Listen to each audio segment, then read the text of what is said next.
give it a couple of minutes to find out. If indeed. What is this? Can you switch the camera? Oh, you can. All right. Give it a couple of minutes.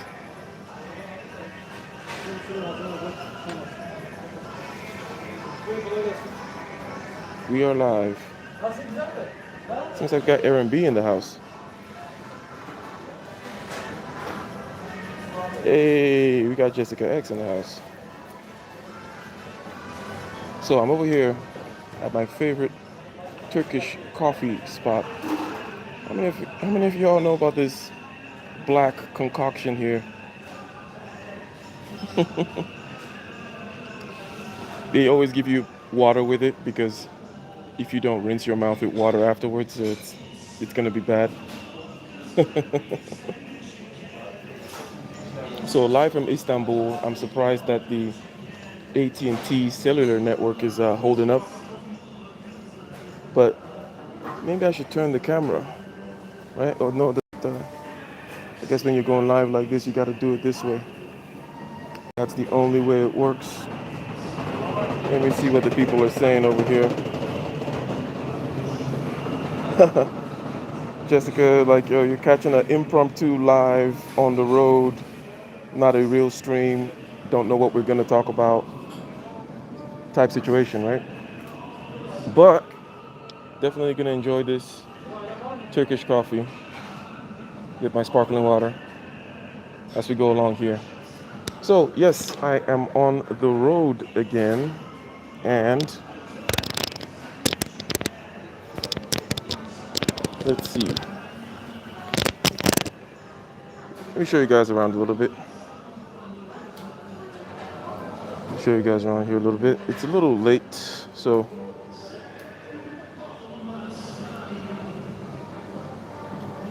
not so many.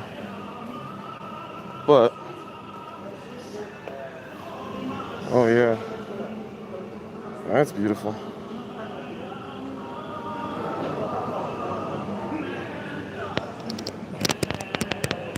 Yeah, all the baklava and all that good stuff. See, if you haven't had Turkish candy, Turkish confectionaries or confections, as they say, Turkish delights, you haven't really started, you don't really know what it's all about. Shout out to Nicer in the house. Shout out to Nicer in the house. Well, I'm on my keto diet, so I'm just having the black Turkish coffee without any, with no baklava or nothing like that. Pide. So that's pide. Pide is a flat bread, so you can see it right there. Right? It's a flat bread with meats and stuff like that. I guess you could call it like a pizza. Pizza pide.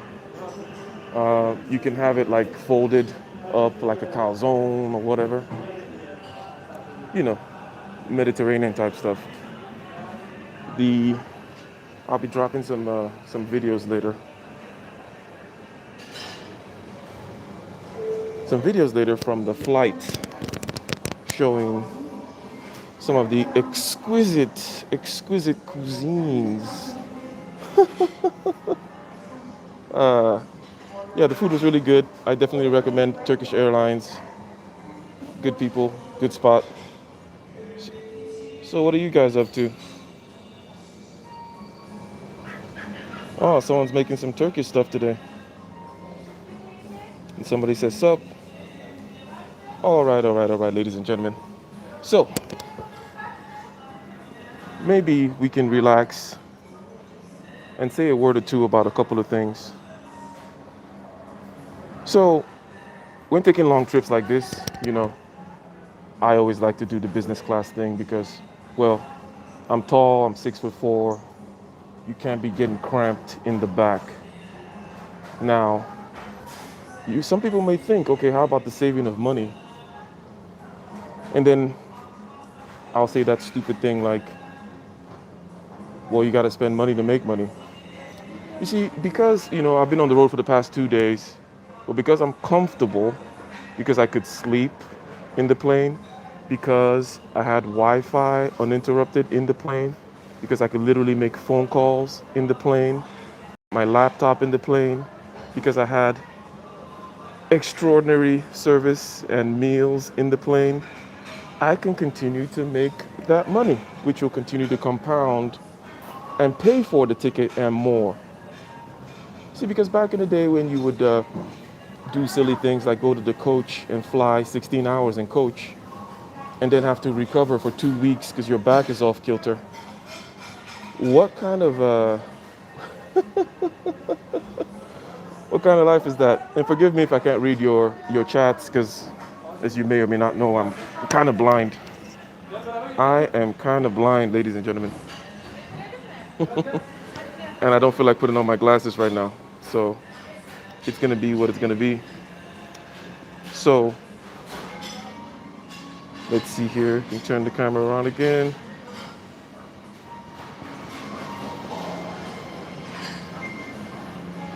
So it's almost 10, well, it's about 9 something over here, p.m.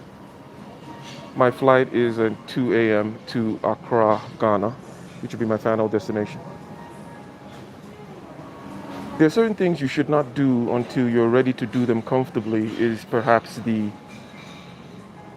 thing that I have always lived by. I didn't verbalize it ever. I guess it's the first time I'm ever verbalizing the concept. Give me a second here, let me take a sip of this tooth blackening concoction.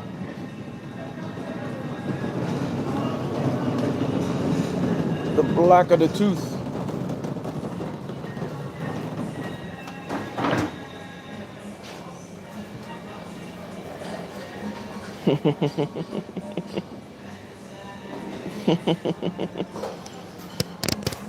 Anyways, so when I'm flying locally, okay, I'm gonna go from, let's say LA to Portland, LA to Seattle, right? Got a system. I always fly Southwest. I go to the back. I seat at a particular seat every time. It's comfortable enough. The flight is like an hour. Done. I get out. I can continue to work, right? But unless or until you're able to fly comfortably internationally, meaning business class and so on and so forth, maybe you shouldn't be flying internationally because you got to look at the opportunity cost. As I said, now not everybody is 6'4" or whatever, but trust me, comfort is very, very important. I see Doug in the chat. Would you agree with me, Doug, that comfort is very important?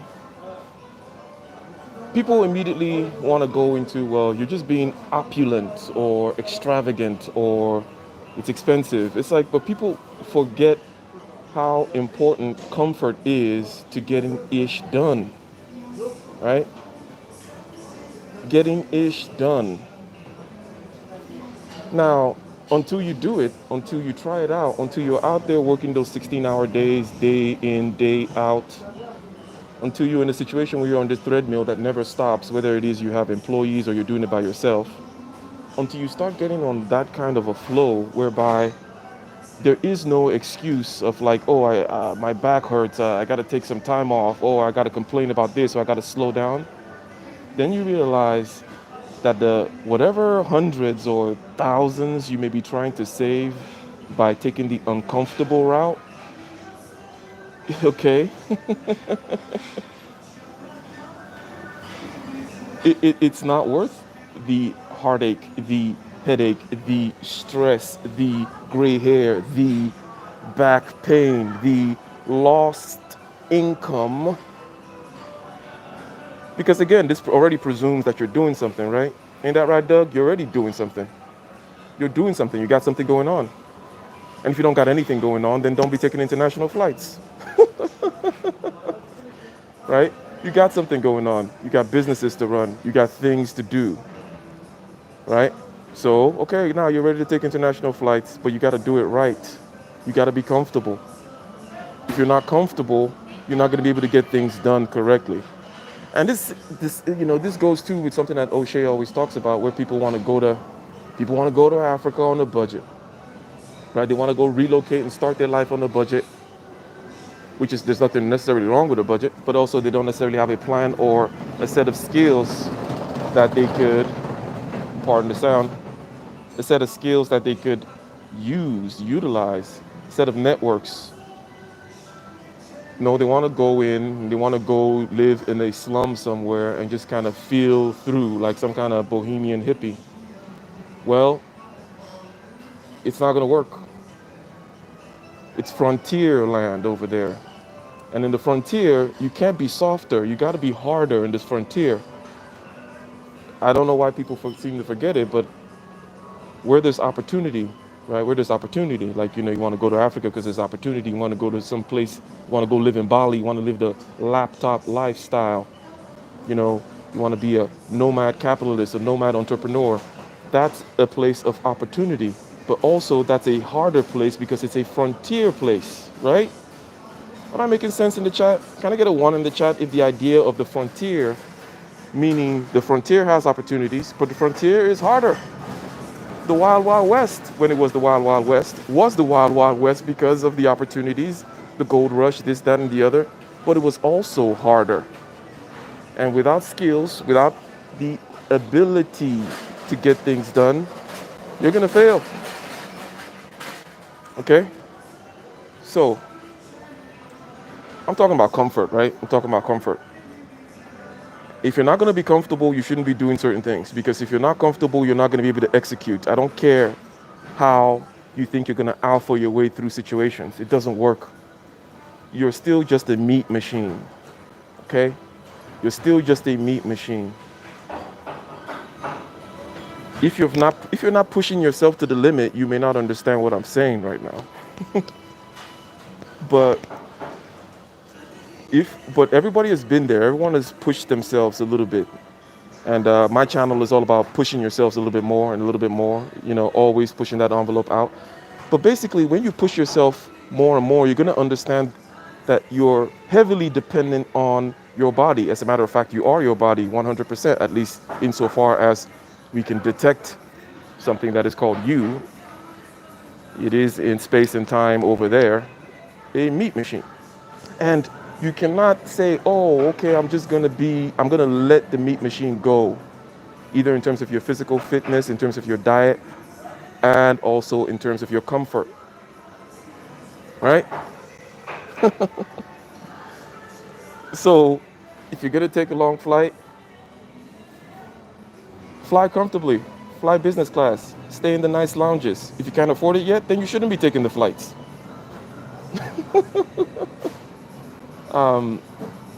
Because we all need more money than we think we do. We all need a whole lot more money than we think we do. Now, people have this figure out there about a couple of million or 3 million or something like that you got to have saved up by the time you're 65 to live till you're 85. That's on the basic level. This is no extravagant lifestyle. But if you really think about that figure and how you're going to make it, okay, for the average person, there's no more pensions, there's no more, Social Security might not be there. Even if it's there, it's not going to be that much, is it? Right? So the average human being out there in the West, in the United States, needs more money, a lot more money than they may think. I like to talk about the middle class stuff all the time, like there's a middle class, which is a statistical thing, such as an average or a mean or a mode, right? The middle. But that's not what people really mean when they say the middle class. What people mean when they say the middle class is they're talking about a lifestyle. They're not talking about median income. Okay, they're not talking about 40K for, depending on which particular group, right? Subset of groups. They're not talking about that kind of stuff. They're talking about a lifestyle. Does that make sense? They're talking about a lifestyle. They're talking about picket fences. They're talking about barbecue. They're talking about owning their own house. They're talking about having their kids, go to college. Isn't that what they're talking about? Can I get another one in the chat if that makes sense? People talk about the middle class, they're not talking about the average, the mean, the mode, or whatever other kind of statistical middle they're talking about. They're talking about the middle class lifestyle. And the thing about that lifestyle is it's very expensive. There's nothing middle income about the middle class lifestyle. In other words, you're gonna need to either change. Well, first of all, you need to realize that very fact that that middle class stuff was something that was marketed to you, it was sold to you, something about the American dream and buying houses and getting loans from banks and things like that, which is fine, but it was sold to you, right? Like many other things that people sell to you in Essence magazine or Cosmopolitan or GQ or the politicians or whomever it may be. They're selling these dreams to you, okay? And then they come to you every 4 years in the election cycle telling you about, oh, how they're gonna make it work for the middle class. Look, if you're gonna live that lifestyle, which is not a crazy lifestyle, the one that was marketed to you, the one about you work. Hey, let's even take it all the way there in terms of you're working. Maybe your wife only works part-time. She's taking care of the kids, but you got a house, you got a car, kids go to college. How much? And then you can retire. How much do you have to be pulling in, Doug, in, I don't know, Atlanta, Dallas, average spots like that? How much do you got to be pulling in to actually live that life? It's not middle income at all. Understanding that life and what it takes is the first step. And then you may want to downsize, right? You may want to be like, you know what? I got sold a dream, which is fine. We like being sold dreams. So this is no kind of place where, pointing fingers at people and crap like that. We like being sold dreams. So we need to cut the crap, right? We like it. We like to sit there and have somebody tell us sweet nothings. It's fine. But then we have to then go and put the parameters to it and see and make it real. And then you're gonna see that the average person, you, me, and everybody else needs a whole lot more money than they think they do. And that means you need a bigger pipeline than you think you do. And that means things such as this thing that I'm talking about, be comfortable so that you can continue to produce, becomes more and more and more important. Be comfortable so that your body is at its maximum efficiency. Be comfortable so that you can immediately land at a particular place. You feel refreshed. You bust open your laptop, you make some phone calls, you close some deals, you move on. So you're not cramped up in a little bus somewhere trying to live life on the cheap because you cannot afford to live life on the cheap. I like that one. I like that one. I like that one. I said you cannot afford to live life on the cheap. Can't afford it. Doesn't work. And money is about flow. Money is not about stacking per se.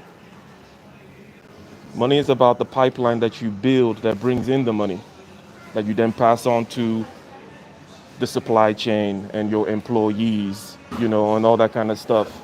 The money that you use to invest in yourself to increase your potential, right? All that is the pipeline. In other words, it means it comes in and it goes out, right? You can have $1 come in and 75 cents go out. Or you can have $1,000 come in and 750 go out. You can have $1 million come in and 750,000 go out. That kind of thing. It's about the pipeline. And in order to have that pipeline, you're going to need to work your ass off to continue to build it. What's the pipeline? The pipeline is the means by which the money comes in, the business, the investment, the value that you bring through your skills and all that kind of stuff. So Now that we know that we all need more money than we think, right? It's not, it's no trick. I just told you, hey, you want to live, you want to live that very simple, basic dream which was sold to you. I'm not talking about balling. I'm just talking about living and then retiring and then maybe having a family and then you put them in college and blah blah blah. I don't have to tell you how much that costs and that it's a crazy amount of money these days, right? It's a crazy amount of money these days. So you cannot afford to live life on the cheap. You got to expand that pipeline. If you think you're going to cheaply stack the money, if you're going to do the whole, well, Dave Ramsey told me to not buy coffee, right? I just had a delicious Swedish, no, not Swedish, Turkish coffee. Dave Ramsey would have told you, hey, save the $4. Save the $4. And if you save $4 every day, it's not going to do anything for you, bruh. Saving $4 every day is not what's going to get you out of the hole that we're all in. What you need to do is you need to take that $4 and expand the pipeline. What is this $4 doing for me for the coffee that I just showed you right now? Well, I'm comfortable in a place where, I just did some stuff, made some phone calls, made some calls, and did some work and blah, blah, blah. Now I'm going to recharge, re-evaluate my situation, come over here, maybe have a chat on YouTube, for example, right? Rather than think that I'm going to save the money and it's going to help me. No, the money should be there to continue to build the pipeline. You want the pipeline to be fatter. Remember, money is about flow, not about, it's about a pipe, not about a tank.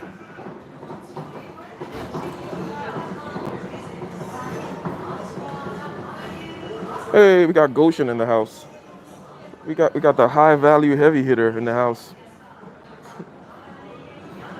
Money is about a flow. Ain't that right, Goshen?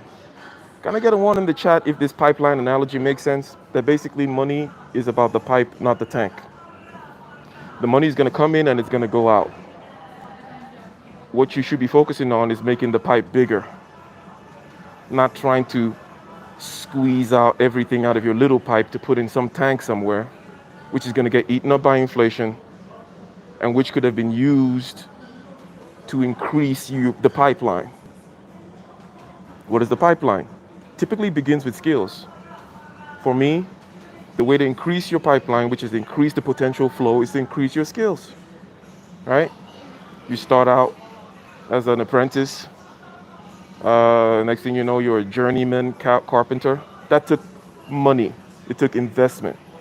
But now your pipeline is bigger, right? So why stop there? Why stop at that level of that pipeline? Why not continue to then go on the pyramid level where you're not going to bring other people under you? You're going to bring other apprentices. You're going to start working on the weekends on your own gig. You're going to expand by going to Toastmasters, learning how to sell, influence, persuade, so that you can start getting your own clients. Why stop there? Why not then go into the wild, wild west, which we're talking about, which is, the places where there's still opportunity, right? But you got to be ready. If you want to go out there and hire engineers in Africa, you want to go out there and build apartments in Africa and or wherever else there may be opportunity, right? This is opportunity to open up the pipeline. It's going to cost you more. It's going to cost you money. But now the pipeline is going to be big. You're now moving big money around. And when you're moving big money around, you can leverage it. Because when you go to the bank, they don't ask you. When you go to Shark Tank, when you go to an investor, you're trying to get somebody to invest in you, your idea, your business, whatever it may be. They don't ask you how much you have in the bank.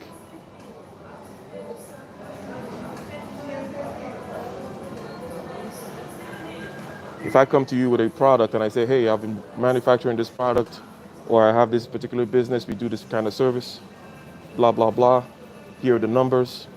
You're not going to ask me, so how much do you have saved up, Ike? No. You're going to ask me, what's the pipeline look like? How much flow is coming in each month?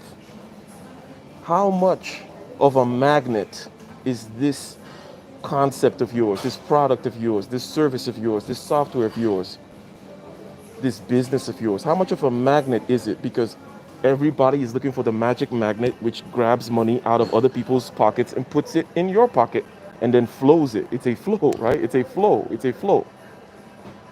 They're going to ask you about your flow. Why are they asking you about your flow? These are money people because they know that's all that matters. They want to invest in a flow. They want to invest in a magnet. You got to become a magnet. You got to become a flow. You got to become a pipeline. And you're not going to become a pipeline sitting around worried about saving $4 on a coffee, worried about saving $1,000 on a ticket, right? It's not going to happen that way. And remember, we all need more money than we think, right? So there's no escaping. There's no escaping. You can't run away. You can't run away and be like, oh, this is for other people. This is for other people. No, this is for everybody. Everybody. Winter is coming for everyone. Oh, winter is coming for everybody, bro. It's been here. It's been here. We've just been financing our lives through credit and all that kind of crap. We've been financing the middle class dream, which we already established has nothing to do with middle income. It's a dream about houses and picket fences and barbecues and sending kids to college and blah, blah, blah, and retirement. That dream, okay? How much do you need? And then we put that aside and then we get to the exciting stuff. The exciting stuff about building the pipeline. The exciting stuff about, hey, you know what? Because the beautiful thing about it is what I just said about being comfortable. Some people look at it like what they do is they want to go work and then they want to go enjoy themselves, right? They want to go work and then they want to go get comfortable. You see, the real trick is it's the comfort, it's the lifestyle that makes you work. Everything should be about productivity. The reason you stay at that swanky hotel is so that you can churn out more hours of work and then possibly meet somebody there, rub elbows with certain kinds of people, and then also conquer certain kinds of fears about being in certain environments, about belonging in certain environments, right? It's not I'm gonna go work somewhere and then I'm gonna go, gather me and my kids go to go to the Holiday Inn and swim in the pool and not do anything. It's like that's just stupid. It should all be about how to make this meat machine of yours razor sharp and always comfortable, always moving up, always stretching, always expanding, and always making that pipeline bigger.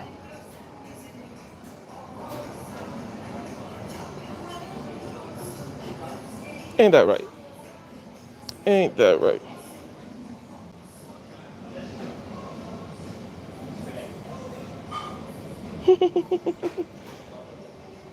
Oh.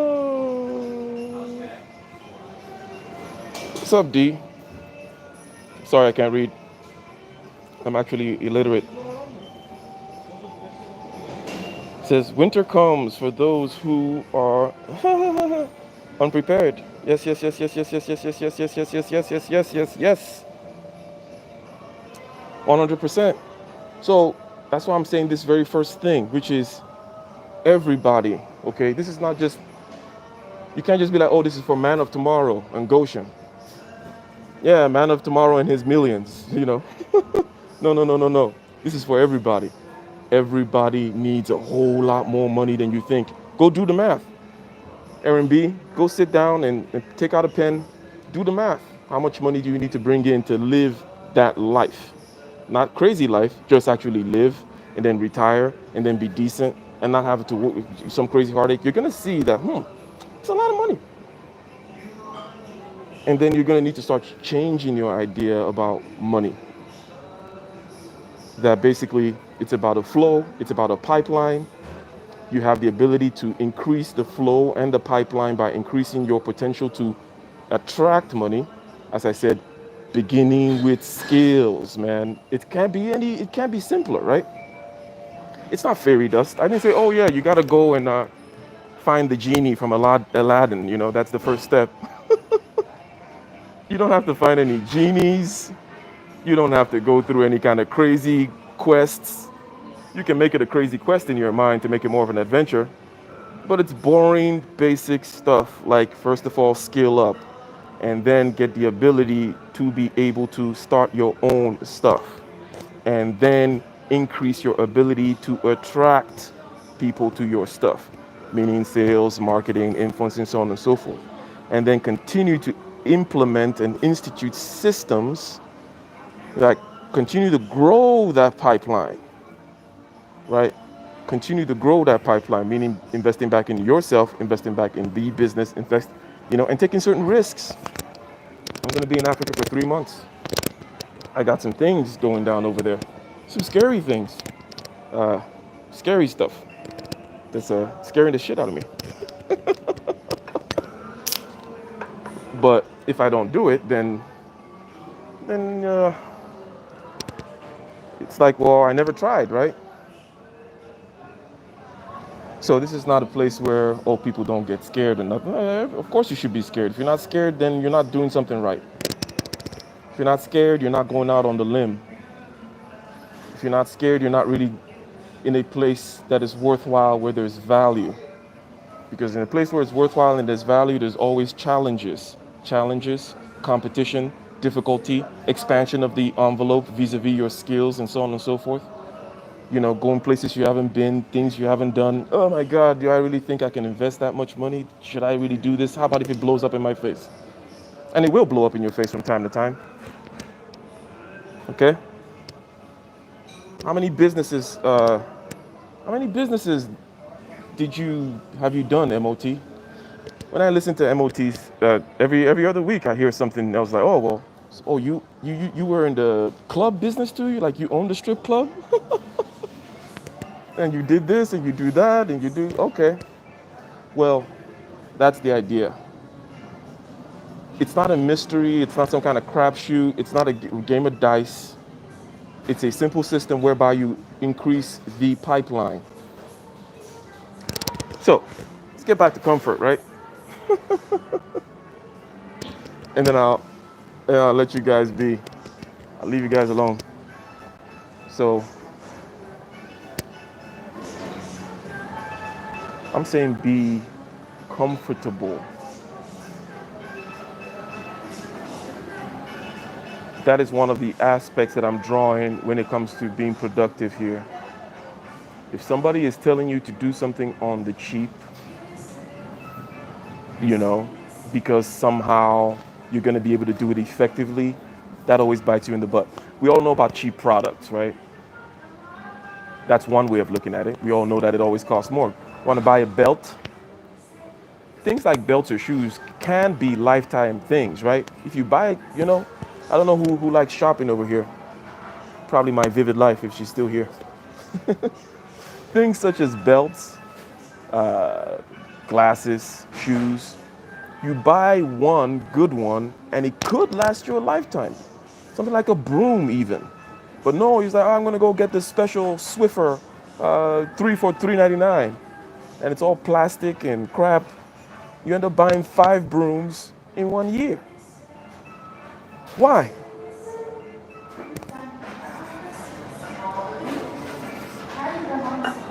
But I'm talking about yourself, your body, your person, and the situations you put yourself in. Always make it such that there is a system whereby you can continue to function. If you cannot function properly, if you got to cramp up and do things on the cheap, you're not ready to do it yet. Right? There's probably some other place you got to be investing in and so on and so forth. Hey, shout out to Dr. Thunder. The Dusty Travel Fund, indeed. The Dusty Travels.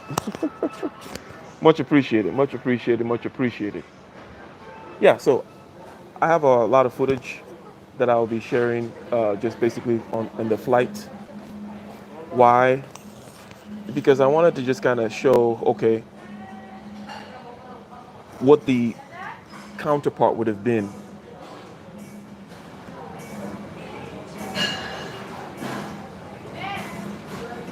You can fly cheap and you can be uncomfortable.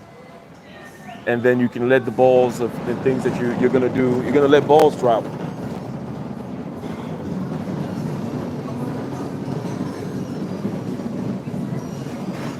The balls are going to drop. Things are not going to flow well. You're going to be like, okay, should I pay such and such money to get my own place? Let's say I'm traveling. Or should I go stay with my cousin? You know, and some of you crazy people will want to go stay with your cousin, you know, and your cousin wants to be hanging out with you all the time when you got ish to do. Ain't that right, Dr. Thunder? You know, your cousin wants to wake up in the morning and talk and tell you about some market you got to go see and all that kind of crap. It's noisy. You don't really feel free in the house. You have this one tiny little desk that you got to work on. Your back is cramping. You don't have two screens, so you can't work as efficiently. You're there for a month. You end up losing money. That's what happens. That's what happens.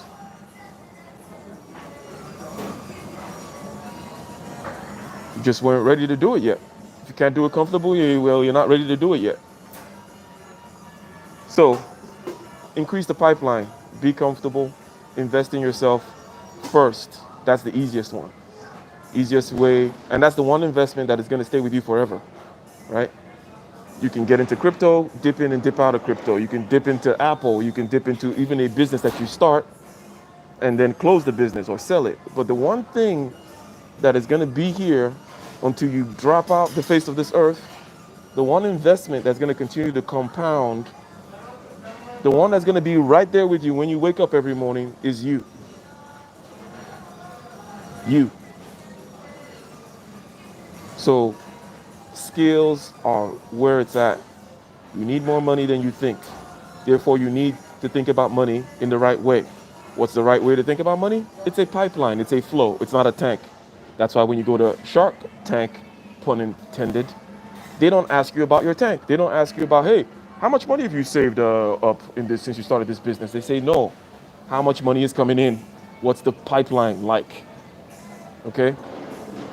What's the pipeline like? So you got to expand the pipeline, and that means more money is going to go out too. It means you got to give money to insurance. You got to give money to employees. You got to give money to other kinds of overhead. But you see, if you think, oh, I'm just going to stay a solo person and I'm fine making 80K doing everything by myself, right? Because I don't want to move in that uncomfortable or uncanny valley whereby I am making 120K total, bringing it in, but I'm still only making like 70. Now I'm keeping 70. I went down, right? But if you don't do that, you're not going to be able to get the exponential increase where now you're bringing in 800K, and you're keeping like 400 of it because you wanted to stay at the 80K level and keep it all by yourself and handle it all alone and not build a pipeline. You got stuck. You got to build a pipeline. You got to build a pipeline. You got to know how the pipeline runs efficiently, and you got to stay efficient all the time, meaning be comfortable. So that's it. I'm going to finish this coffee and I'm going to go to a location where I can continue to work. When I get to Ghana, I'll probably upload the video from the flights and stuff like that. But always a pleasure. Apologies, I cannot read. Don't have my glasses. So, but let me see here.